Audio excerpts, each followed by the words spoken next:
Okay, તો chapter number 13 આપણે શા માટે માંદા પડીએ છીએ તેના વિશે આપણે જોઈએ. તો સૌથી પહેલા આપણે જાણવું જરૂરી છે કે આપણે માંદા કેમ પડીએ, બરાબર. તો એના એ પહેલા પણ આપણે જોઈએ કે શરીરનું સ્વાસ્થ્ય કોને કહેવામાં આવે, બરાબર.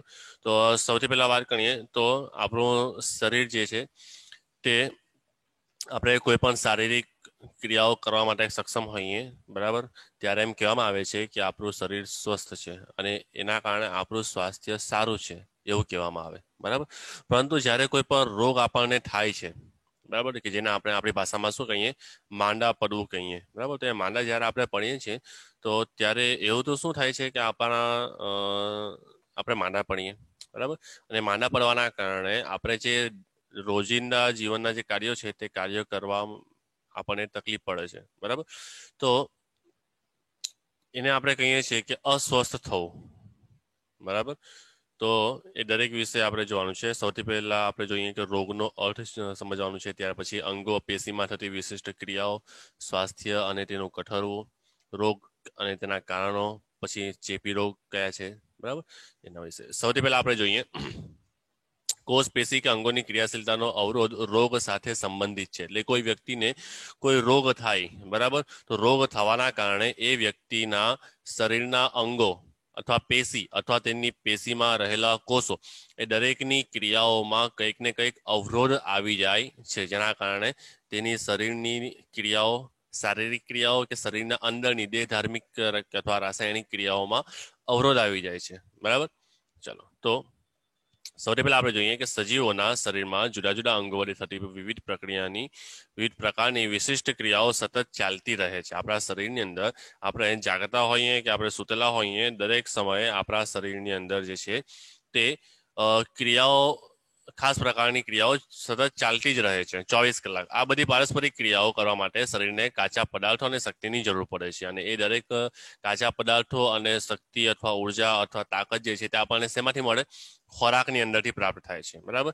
આમ કોષો અને પેશીઓની ક્રિયાશીલતા માટે ખોરાક ખૂબ જ જરૂરી છે, બરાબર. ખોરાક હશે તો એ ખોરાકની અંદરથી આપણને શું મળશે, ઉર્જા મળે છે, અને એ ઉર્જા દ્વારા આપણા શરીર દ્વારા કાર્ય કરવામાં આવે છે. પરંતુ અપૂરતો ખોરાક કે અપૂરતા પોષક દ્રવ્યોના કારણે શરીરને જરૂરી શક્તિ પ્રાપ્ત થતી નથી. માની લો કે કોઈ વ્યક્તિને સ્વસ્થ રહેવા માટે 2 કે 3 રોટલી રોજ ખાવી જરૂરી છે, બરાબર, પરંતુ તેને અપૂરતો ખોરાક મળે. માની લો એને ફક્ત અડધી રોટલી મળે આખા દિવસની અંદર ફક્ત અડધી રોટલી મળે, તો એનાથી એને કેટલી ઉર્જા મળશે, બરાબર. એનાથી એને સંપૂર્ણ આખા દિવસના કાર્ય કરવા માટેની સંપૂર્ણ ઉર્જા મળશે નહીં, કારણ કે ખોરાક કેવું છે, ઓછો છે, બરાબર. ખોરાક અપૂરતો છે. રોજિંદા જીવનની આખા દિવસની કાર્ય કરવા માટે ઉર્જા જે જરૂરી છે તેના માટે જેટલો ખોરાક હોવો જોઈએ એટલો ખોરાક ઓછો મળે છે. અથવા ખોરાક તો સંપૂર્ણપણે લે છે, પરંતુ તેની અંદર પોષક દ્રવ્યોનો અભાવ હોય છે, બરાબર. પોષક દ્રવ્યોના અભાવના કારણે શરીરને જે તત્વોની જરૂર હોય, બરાબર, તે તત્વો તેને મળતા નથી, બરાબર. ખોરાક તો ભરપૂર મતલબ પેટ ભરીને લે છે, પરંતુ પૂરેપૂરું મતલબમાં ઉર્જા મળતી નથી, બરાબર. તો એના કારણે પણ શું થાય છે, તો શરીરને જે શક્તિ મળવી જોઈએ તે મળતી નથી. તેના પરિણામે શું થશે, પરિણામ સ્વરૂપ કોષો અને પેશીની ક્રિયાશીલતા ઘટે છે અથવા તો અટકે છે, બરાબર. ઉદાહરણ લઈએ, દાખલા તરીકે જો મૂત્રપિંડ ગારણ ન કરે તો શરીરમાં વિષારી દ્રવ્યો જમા થઈ જાય, બરાબર. જો ઉદાહરણ તરીકે આ મૂત્રપિંડ છે, જેને ઇંગ્લિશમાં કહેવામાં આવે છે કિડની, બરાબર. એ કિડનીનું કામ શું છે, તો આપણા શરીરનું જે કંઈ પણ બ્લડ છે, આપણા શરીરનું શું છે, જે કંઈ પણ બ્લડ છે કે જે કંઈ પણ રુધિર છે, એ રુધિરના શુદ્ધિકરણનું કાર્ય છે. શુદ્ધિકરણ એટલે શું, તો આપણા શરીરની અંદર ઝેરી તત્વો પેદા થાય છે. શું થાય છે, ઝેરી તત્વો, અથવા તો બીજા શબ્દમાં કહીએ તો નકામા તત્વો, બરાબર, નકામા દ્રવ્યો જમા થાય છે, બરાબર. એ આપણા રુધિરની અંદર હોય છે, અને એ ઝેરી દ્રવ્યો અથવા નકામા અથવા ખરાબ ઘટકો જે છે તે આપણા શરીરની અંદરથી શરીરમાંથી બહાર નિકાલ થવું તેનું જરૂરી છે. જો એ ન થાય તો આપણા શરીરને ખૂબ જ નુકસાન થાય. તો એ નિકાલ કરવા માટે ગારણનું કાર્ય થાય છે. દાખલા તરીકે આપણે ચા બનાવીએ તો ચાની અંદર ચાનો કચરો હોય, બરાબર, તો એને ગાળવા માટે આપણે ગરણી લઈએ, અને ગરણી વડે શું કરે, ચા અલગ થઈ જાય છે અને ચાનો કચરો અલગ થઈ જાય છે. એવી જ રીતે આપણા રુધિરની અંદર, આપણા બ્લડની અંદર જે કંઈ પણ કચરો, નકામા ઘટકો કે ઝેરી દ્રવ્યો છે એ દરેકને દૂર કરવા માટે એક ગારણ અથવા તો ગરણી તરીકેનું કાર્ય જો કોઈ કરે છે તો એ કિડની કરે છે. આજે તમને આકૃતિમાં બતાવેલું છે, જેને ગુજરાતીમાં મૂત્રપિંડ કહેવામાં આવે, બરાબર. તો એના દ્વારા ગરણી જેવું કાર્ય થાય છે, બરાબર, અને એને કહેવામાં આવે છે ગારણ. તો એ ગારણ જો ન કરે તો શરીરમાં શું થઈ જાય, તો ઝેરી દ્રવ્યો જમા થતા રહે છે, બરાબર, અને એના કારણે શરીરની અંદર ઘણી બધી તકલીફો થાય છે, બરાબર. બીજું ઉદાહરણ લઈએ કે ફેફસા યોગ્ય રીતે શ્વાસોચ્છ્વાસ ન કરે તો શરીરના કોષોને જરૂરી ઓક્સિજન પ્રાપ્ત ન થાય અને શરીરમાંથી CO2 દૂર ન થઈ શકે, બરાબર. હવે ફેફસાની વાત કરીએ તો ફેફસા જે છે તે આપણા શરીર માટે ખૂબ જ જરૂરી છે. કેમ જરૂરી છે? કારણ કે ફેફસા જો ન હોય તો શ્વાસોચ્છ્વાસની ક્રિયા ન થાય. શ્વાસોચ્છ્વાસ એટલે આપણા શરીરને જીવંત રાખવા માટે આપણને ઓક્સિજનની જરૂર પડે છે, અને એ ઓક્સિજન આપણે શેમાંથી મેળવીએ છીએ? તો શ્વાસોચ્છ્વાસ વડે, બરાબર. ચાલો બીજું એક લઈએ. હૃદયના ધબકારાની પ્રક્રિયા અનિયમિતતાથી રુધિર પરિવહનના કાર્યમાં વિક્ષેપ સર્જાય છે, બરાબર. આપણું જે હાર્ટ છે, બરાબર, હાર્ટનું કામ શું છે? પમ્પિંગ કરવાનું છે. એટલે આપણો જે હૃદય છે તે ધબકે. ધબકે તો શું થાય? મારેલા હાર્ટ છે તો આવી રીતે દબાઈ ખુલે, દબે ખુલે, બરાબર. આ રીતે પમ્પિંગનું કાર્ય કરે. એનાથી શું થશે? તો હૃદયની અંદર જે કંઈ પણ રુધિર હોય, બ્લડ હોય, તે પમ્પિંગ દબાવવાના કારણે તે નળીની અંદરથી આપણા શરીરની અંદર જાય છે, અને ફરીથી ફલતું ફલતું પાછું રુધિર ક્યાં આવે છે? તો હૃદયની અંદર આવે છે, બરાબર.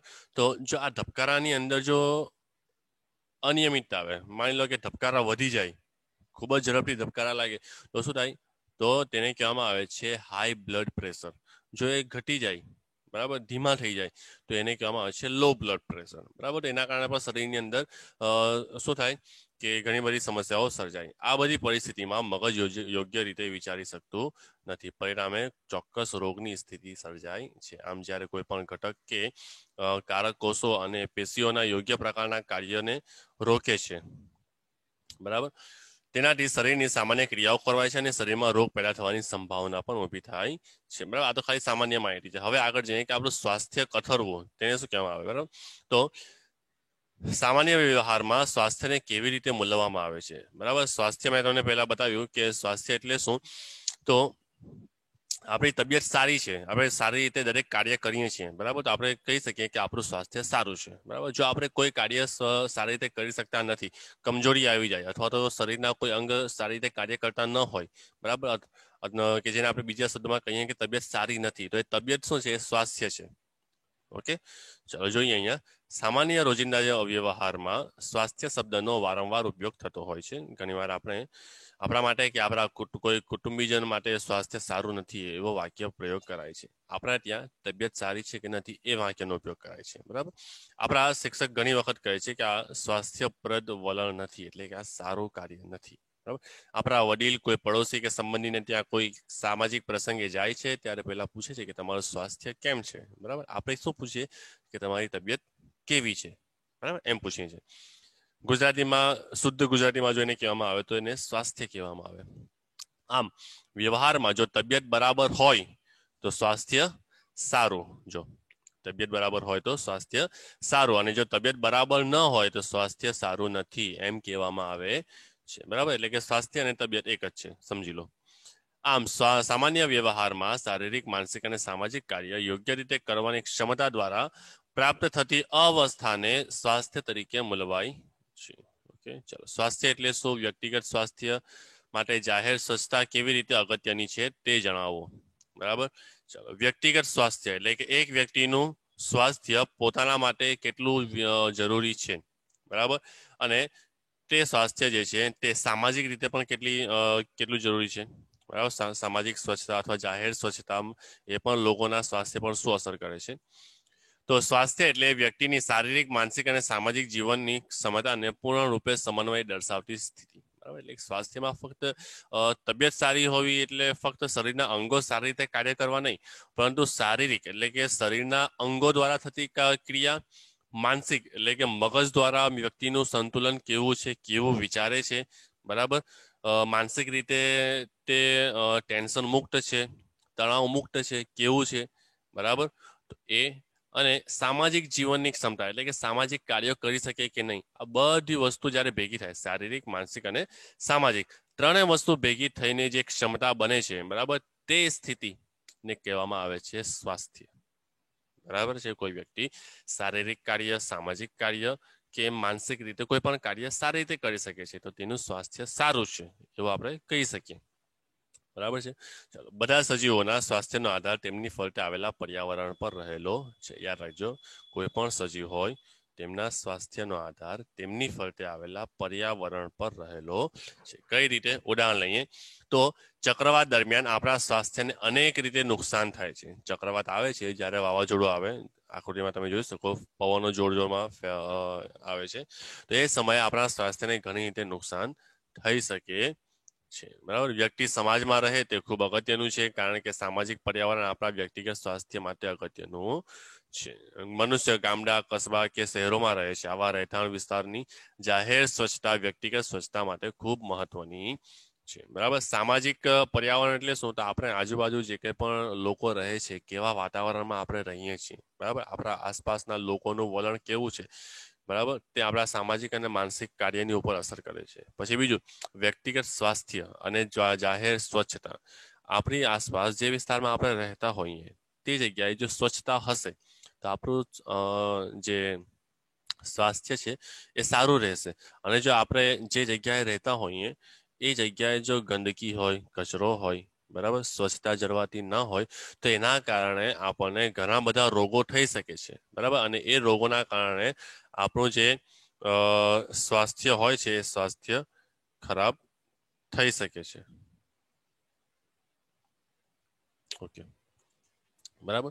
તો આવા વિસ્તારોનું પર્યાવરણ પણ સ્વાસ્થ્ય પર અસર કરે છે. જો આવા વિસ્તારોમાં સર્જાતા કચરાનો નિકાલ ન કરવામાં આવે તો શેરીઓમાં કચરાના ઢગલા થઈ જાય, ગટરો ઉભરાય અને ખુલ્લામાં ગટરના પાણી કે અન્ય પાણી ભરાઈ રહે છે. તેનો નિકાલ કરવામાં ન આવે તો તે વિવિધ રોગકારકો અને રોગવાહકોના ઉદ્ભવ સ્થાન અને આશ્રય સ્થાન બની જાય છે. તેનાથી આપણું સ્વાસ્થ્ય જોખમાવાની શક્યતા રહે છે. આમ વ્યક્તિગત આરોગ્ય માટે સ્વચ્છ હવા, પાણી સાથે જાહેર સ્વચ્છતા પણ ખૂબ જ જરૂરી છે. બરાબર.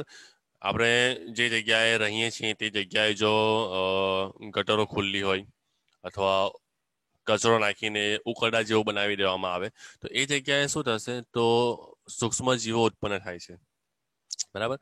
પછી એ જે જગ્યાએ પાણી ભરાઈ રહેતું હોય છે તે જગ્યાએ મચ્છરો ઘણા બધા હોય છે. બરાબર. અને એ મચ્છરો કરડવાના કારણે આપણને ઘણા બધા મેલેરિયા જેવી બીમારીઓ પણ થઈ શકે છે. અને આવા કચરાના કારણે ઘણા બધા રોગકારકો એટલે કે સૂક્ષ્મ જીવો, બેક્ટેરિયા છે, વાયરસ છે, એ બધા ઉદ્ભવી શકે છે.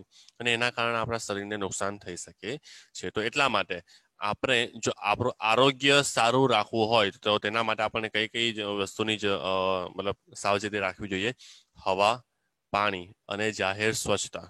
હવા, ચોખ્ખી હવામાં પણ રહેવું જોઈએ, ચોખ્ખું પાણી પીવું જોઈએ અને જે જગ્યાએ આપણે રહેતા હોઈએ એ જગ્યાએ સ્વચ્છતા રાખવી જોઈએ. જો આ 3 બાબતોમાં તમે કાળજી ન રાખો અથવા તો આ 3 જગ્યાએ ત્રણ વસ્તુ ખરાબ હોય, હવા પણ અશુદ્ધ હોય અથવા ખરાબ હોય, પાણી અશુદ્ધ હોય અથવા ખરાબ હોય, અથવા તો જે જગ્યાએ તમે રહો છો તે જગ્યાએ સ્વચ્છતા ન હોય તો એના કારણે તમને ઘણા બધા રોગો થવાની શક્યતા રહેલી છે, જેના કારણે તમારું સ્વાસ્થ્ય ખરાબ થઈ શકે છે. બરાબર. તો એ જાહેર સ્વચ્છતા ખૂબ જરૂરી છે. વ્યક્તિગત સ્વાસ્થ્ય માટે સારી આર્થિક સ્થિતિ અને સામાજિક સમાનતા અને સંવાદિતા ખૂબ જ આવશ્યક છે. બરાબર. ચાલો, શરીરમાં થતી વિવિધ ક્રિયાઓ માટે બહારથી દ્રવ્યો અને શક્તિ મેળવવા જરૂરી છે. બરાબર. એટલે કે અને એ કયા સ્વરૂપે આપણે મેળવી શકીએ? તો ખોરાક સ્વરૂપે. બરાબર. અને આ શક્તિ આપણને ખોરાકમાંથી પ્રાપ્ત થાય છે. આથી સ્વાસ્થ્ય માટે પૂરતા પોષક દ્રવ્યો ધરાવતો ખોરાક લેવો જરૂરી છે અને ખોરાક માટે પૈસા કમાવા જરૂરી છે. બરાબર છે. ચાલો, હવે કોઈ વ્યક્તિને સ્વાસ્થ્ય સારું રાખવું હોય, બરાબર, તો પોષક તત્વો મેળવવા જોઈએ. પોષક તત્વો ખોરાકમાંથી મળે છે. કયા ખોરાકમાંથી? જે તમે ખાઓ છો, જે બહાર જે પડીકા મળે છે, બાલાજીના વેફર કે પેલા કુરકુરે કે પછી શું આવે, બરાબર, એ બધું તમે ખાઓ છો એની અંદર તમને સારા પોષક તત્વો મળશે નહીં, પણ એ તમારા સ્વાસ્થ્યને ઉલટું નુકસાન કરે છે. યાદ રાખજો, જે કે પણ તમે પડીકા ખાઓ છો કે બહારનું ખાઓ છો, બરાબર, આવી રીતે ફૂડ પેકેજ જે મળે છે તેની અંદરથી તમને પૂરતા પોષક દ્રવ્યો મળશે નહીં. પૂરતા પોષક દ્રવ્યો મેળવવા માટે તમારે શું કરવું પડશે? ઘરમાં રંધાયેલું જ ખાવાનું. ઉદાહરણ તરીકે જો તમને આ ચિત્રની અંદર ફ્રૂટ બતાવેલા છે, બરાબર, આવા ઘણા બધા ફ્રૂટ છે, દૂધ છે, બરાબર, પછી તમારા ઘરના અંદર જે ખાવાનું બને છે, ખોરાક બને છે તે ખાઓ. બરાબર. પેટ ભરીને ખાઓ તો એ તમને શું આપશે? પૂરતા પ્રમાણમાં પોષક તત્વો આપશે. તમે બહારનું ખાઈને પેટ ભરી લો, બરાબર, ગમે એટલું ખાઓ બહારનું, પેકેટ ગમે એટલા તમે ખાઈ લો, તેમાં તમને પૂરતા પ્રમાણમાં પોષક તત્વો મળશે નહીં. ઉલટું એ તમારા સ્વાસ્થ્યને નુકસાન પણ કરે છે. તો આથી સ્વાસ્થ્ય માટે પૂરતા પોષક દ્રવ્યો ધરાવતો ખોરાક લેવો જરૂરી છે. અને સારો ખોરાક બનાવવા માટે શું છે, શેનાથી આવશે? આ ફ્રૂટ છે કે દૂધ છે કે સારો ખોરાક બનાવવા માટે પૈસાની જરૂર હોય છે. અને પૈસા જે છે તે સારું કામ કરીશું તો પૈસા પણ આવશે. આમ સારી આર્થિક સ્થિતિ તથા કાર્ય વ્યક્તિગત સ્વાસ્થ્ય માટે જરૂરી બને છે, બરાબર. એટલે કોઈ જે વ્યક્તિ પાસે પૈસા હશે તે સારું ખાવાનું ખાઈ શકે. એનો મતલબ એ નથી કે બહાર જઈને ખાવાનું. યાદ રાખજો, જેની પાસે પૈસા છે, બરાબર, એ સારું ખોરાક એને નહીં કહી શકાય કે કોઈ બહાર જઈને લારીઓ પર, હોટલમાં, રેસ્ટોરન્ટમાં કે મેકડીમાં કે ડોમિનોઝમાં કે પિઝા, બર્ગર કે રેપ કે ગમે તે ખાઈ શકે. બરાબર, એ સારો ખોરાક નથી. યાદ રાખજો, એ ફાસ્ટ ફૂડ કહેવામાં આવે છે. એનાથી તમારું સ્વાસ્થ્ય સારું રહેતું નથી. ઘરમાં બનેલું ચોખ્ખા તેલનું બનેલું હોય તે તમારા માટે સારો ખોરાક કહેવામાં આવે, બરાબર છે. તો આર્થિક સ્થિતિ પણ આની ઉપર આધાર રાખે છે. ચાલો, બીજું આવે છે, સ્વાસ્થ્ય માટે ખુશ રહેવું પણ એટલું જ આવશ્યક છે જેથી વાસ્તવમાં આપણે તંદુરસ્ત રહી શકીએ. એટલા માટે એમ કહેવામાં આવે છે કે હસતા રહેવું અને ખુશ રહેવું, બરાબર. કોઈ વ્યક્તિ ગમે એટલું ખાય છે પરંતુ રડતો રહે, કુંજરાયેલો રહે, જેને આપણે ભાષામાં કહીએ, બરાબર, તો બળીને ખાય એવું આપણે કહીએ ને, ખુશ થઈને નહીં ખાય, બરાબર, તો એના કારણે પણ શું થશે? તો તેના માનસિક સ્વાસ્થ્ય તેનું સારું રહેશે નહીં, બરાબર. તો સ્વાસ્થ્ય માટે ખુશ રહેવું પણ એટલું જ આવશ્યક છે, બરાબર. જો કોઈની પણ સાથે આપણો વ્યવહાર સારો ન હોય અને એકબીજાથી લડતા કે ડરતા હોઈએ તો આપણે ખુશ અને સ્વસ્થ રહી શકતા નથી, બરાબર. સમજી લેજો, કોઈ પણ વ્યક્તિ સાથે આપણો વ્યવહાર સારો ન હોય અને એકબીજાથી લડતા રહીએ અથવા કોઈનાથી ડર રહે આપણને, બરાબર, તો કોઈનો ડર રાખીએ તો એ પણ આપણા સ્વાસ્થ્યને ખૂબ જ નુકસાન કરે છે, બરાબર છે.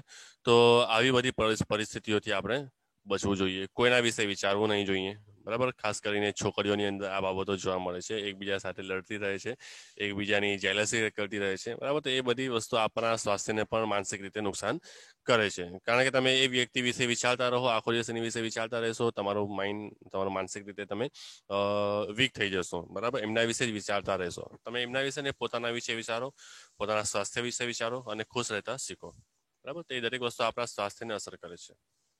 આગળ જઈએ, વ્યક્તિગત સ્વાસ્થ્ય માટે સામાજિક સમાનતા અને સંવાદિતા જરૂરી છે, બરાબર. સામાજિક રીતે આપણે દરેક સમાન છીએ, બરાબર, અને એકબીજા સાથે હસતા બોલતા રહેવું એ આપણા સ્વાસ્થ્યને શું કરે છે? સારું રાખે છે. ચલો, બીજી કેટલીક શરતો છે. સારા સ્વાસ્થ્ય માટે કઈ કઈ વસ્તુઓ જરૂરી છે? સૌથી પહેલી વાત તો જે આપણે જોઈ ગયા, સ્વચ્છતા. કઈ સ્વચ્છતા? સૌથી પહેલું તેમાં આવે છે ગટરનું પાણી. યાદ રાખજો, શું આવે છે? ગટરનું પાણી. ત્યારબાદ વરસાદી પાણી અને કચરાના નિકાલ જેવી જાહેર સ્વચ્છતા દ્વારા સ્વચ્છ ભૌતિક પર્યાવરણ પૂરું પાડવામાં આવે, બરાબર. એટલે કે આપણા ગામડાની અંદર, આપણા શહેરોની અંદર આપણે જ્યાં વસવાટ કરીએ છીએ તે જગ્યાએ જો ગટરનું પાણી હોય તો તેનો ચોક્કસ યોગ્ય નિકાલ કરવો જોઈએ, બરાબર. વરસાદનું પાણી હોય તો વરસાદનું પાણી કોઈ જગ્યાએ ભરાઈ ન રહે, તેનો ચોક્કસ અથવા યોગ્ય નિકાલ થવો ખૂબ જ જરૂરી છે.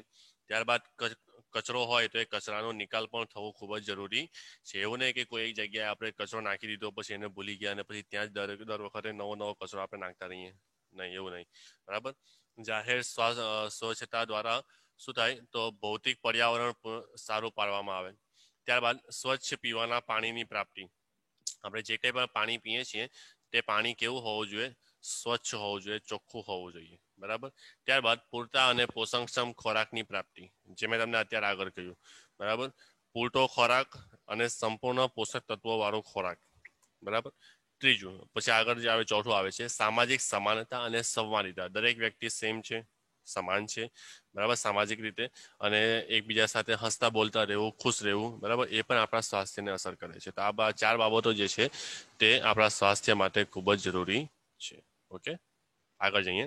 સ્વાસ્થ્ય અને રોગમુક્ત વચ્ચેનો ભેદ યોગ્ય ઉદાહરણો વડે સ્પષ્ટ કરો, બરાબર. ચાલો, રોગ જે છે, રોગની વાત આવી અને સ્વાસ્થ્યની વાત આવી. તો રોગનો અક્ષરશ અર્થ અસ્વસ્થતા કે અસુવિધા એટલે કે રોગનો મતલબ શું થાય? રોગનો મતલબ જે છે તે અસુવિધા અથવા તો અસ્વસ્થતા. સ્વસ્થ વ્યક્તિ સંપૂર્ણ રીતે સ્વસ્થ છે, પરંતુ જ્યારે તેને રોગ થશે, બીમાર થશે, બરાબર, તો તેની સ્વસ્થ જે છે તે ગુમાવશે, બરાબર, એને કહેવામાં આવે છે અસ્વસ્થતા. આ શબ્દ યાદ રાખજો, અસ્વસ્થતા કે અસુવિધા. અંગ્રેજીમાં આ શબ્દને કહેવામાં આવે છે ડિસીઝ, બરાબર. સંધિ છૂટી પાડીએ તો સંધિ કઈ રીતે છૂટી પડે? તો જો ડિસ વત્તા ઇઝ, ડિસીઝ, બરાબર. એનો અર્થ થાય છે કે આરામમાં ખલેલ પડે અથવા તો જે કમ્ફર્ટેબલ આપણી લાઈફ હોય તેની અંદર કંઈક ને કંઈક અવરોધ આવે, કે ડિસ્ટર્બન્સ આવે, બરાબર.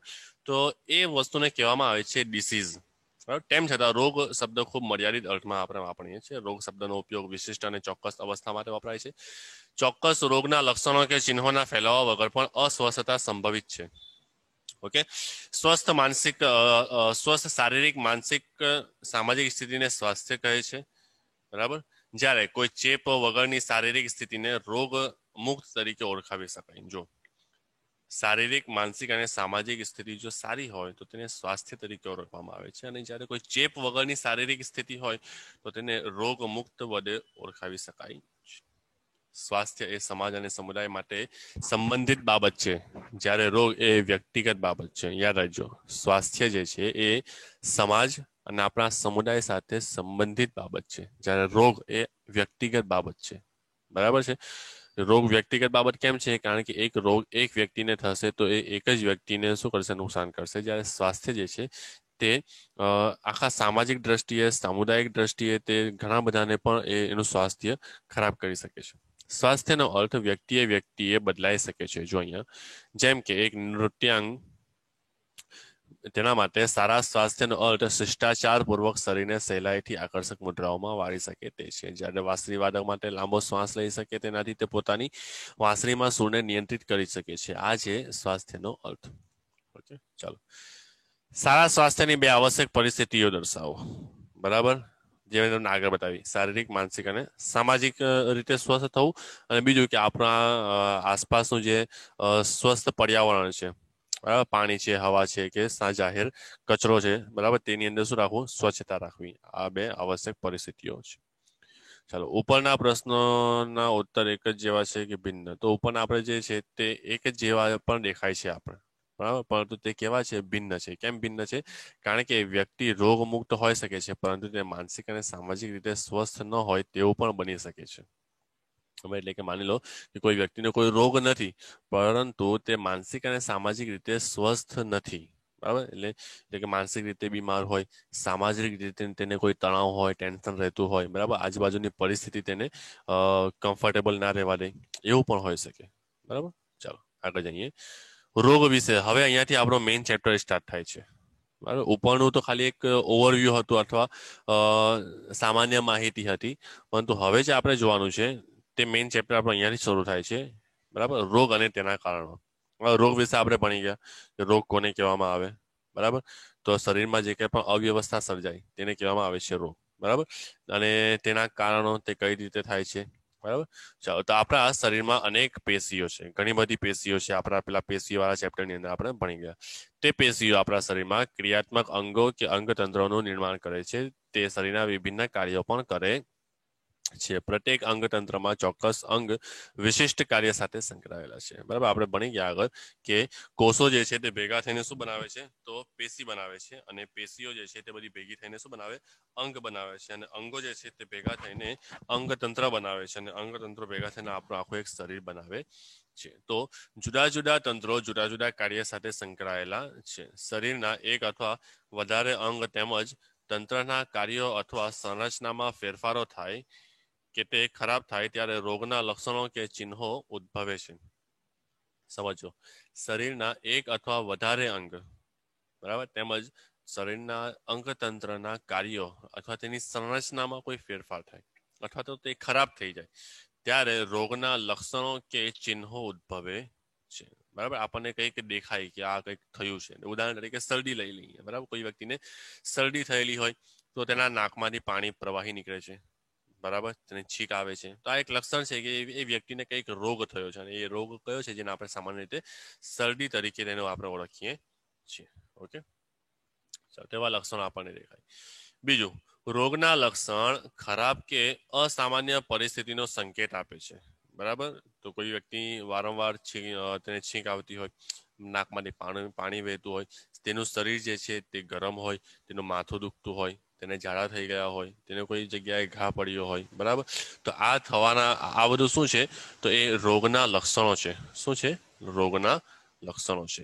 આવા લક્ષણો પરથી રોગ થયો છે કે નહીં તે જાણી શકાય છે, પરંતુ કયો રોગ છે તે જાણી શકાતું નથી. માની લો કે કોઈ વ્યક્તિનું શરીર ગરમ છે, આપણે તેને હાથ લગાવીએ, એમ શરીરના ઉપર હાથ લગાવીએ, આપણને લાગે કે ગરમ છે, તો એને આપણે શું કહીએ? આ એક લક્ષણ છે. શું છે? કે વ્યક્તિને તાવ આવે છે. હવે તાવ કયો છે? ટાઇફોઇડ છે, મેલેરિયા છે, અથવા કોઈ અન્ય વાયરસના કારણે થયો છે, બરાબર, તો એ જાણી શકાતું નથી. બરાબર, દાખલા તરીકે માથાનો દુખાવો પરીક્ષાના તાણ, ઘોંઘાટ, મગજનો તાવ કે અન્ય રોગના એક ચિહ્ન તરીકે પણ હોઈ શકે. કોઈ વ્યક્તિને માથું દુખે છે, બરાબર, તો ઘણી વખતે ટેન્શનના કારણે પણ દુખી શકે, ઘણી વખતે અવાજ વધારે હોય તો પણ માથું દુખે, ઘણી વખતે મગજનો તાવ હોય તો પણ દુખે, ઘણી વખતે વ્યક્તિને ઊંઘ ન આવી હોય તેના કારણે પણ માથામાં દુખાવો થઈ શકે, ઘણી વખત તમે માથામાં બરાબર તેલ માલિશ નહીં કરો તેના કારણે પણ માથું દુખી શકે છે. ઘણા બધા રીઝન હોઈ શકે. તો માથું દુખે છે એક લક્ષણ છે, પણ શેના કારણે દુખે છે એ આપણે જાણી શકતા નથી. બરાબર, આથી રોગના નિદાનની જરૂરિયાત સર્જાય છે. બરાબર, એટલે નિદાન એટલે કે રોગનું ચકાસણી કરવી કે આ ચિહ્નો કયા રોગના છે. બરાબર, તો એના માટે ચિકિત્સક લક્ષણોના આધારે રોગનું નિદાન કરે. આપણે ડોક્ટર પાસે જઈએ છીએ, ડોક્ટર આપણને ચેક કરે છે, બરાબર, ચેકઅપ કરવાના પછી આપણને કહી છે કે આપણને આ થયો, આના કારણે આ ચિહ્નો ઉદ્ભવે છે. કેટલીક વખત ચિકિત્સક લેબોરેટરીમાં વિવિધ પરીક્ષણ કરાવી ચોક્કસ રોગનું નિદાન કરે છે. બરાબર, પછી જો ડોક્ટરને હજુ પણ મતલબમાં ક્લિયર ના હોય કે આ લક્ષણો મતલબ આ કોઈ તાવ આવે છે, એ તાવ શેનો છે, તો એ શું કરશે? આપણને સજેસ્ટ કરશે કે તમે બ્લડ અને યુરિન ટેસ્ટ કરાવો, એટલે કે લોહી પેશાબ તમારું ચેક કરાવો લેબોરેટરીમાં. આપણે જઈશું, લોહી પેશાબ આપીશું, બરાબર, પછી એનો રિપોર્ટ આવશે. રિપોર્ટ જોઈને એ કહેશે કે આ તમને કોઈ ચોક્કસ પ્રકારનો રોગ થયો છે. માની લો કે તાવ આવ્યો હોય તો એ ટાઇફોઇડનો છે, મેલેરિયા છે કે અન્ય કોઈ વાયરલ છે, બરાબર, તો એ તમને આવી રીતે ચોક્કસ પ્રકારનું પરીક્ષણ કરાવીને આપણને ખબર કરી શકે છે કે કયા પ્રકારનો રોગ થયો છે. બરાબર, ચાલો હવે આગળ આપણે જોઈશું કે તીવ્ર રોગ અને હઠીલા રોગ, એટલે કે રોગોના પણ પ્રકારો છે, કયા કયા પ્રકારના રોગો હોય છે. બરાબર, તો આજે અહીંયા સુધી આપણે આ ચેપ્ટર હતું. બરાબર, નેક્સ્ટ લેક્ચરની અંદર આપણે અહીં ટોપિક નંબર 11 થી ચાલુ કરીશું. ઓકે, ત્યાં સુધી આવનારા જે કંઈ પણ ટોપિક છે તે જરા વાંચતા રહેજો, અને આ ઓનલાઈન છે તે પણ જોતા રહેજો.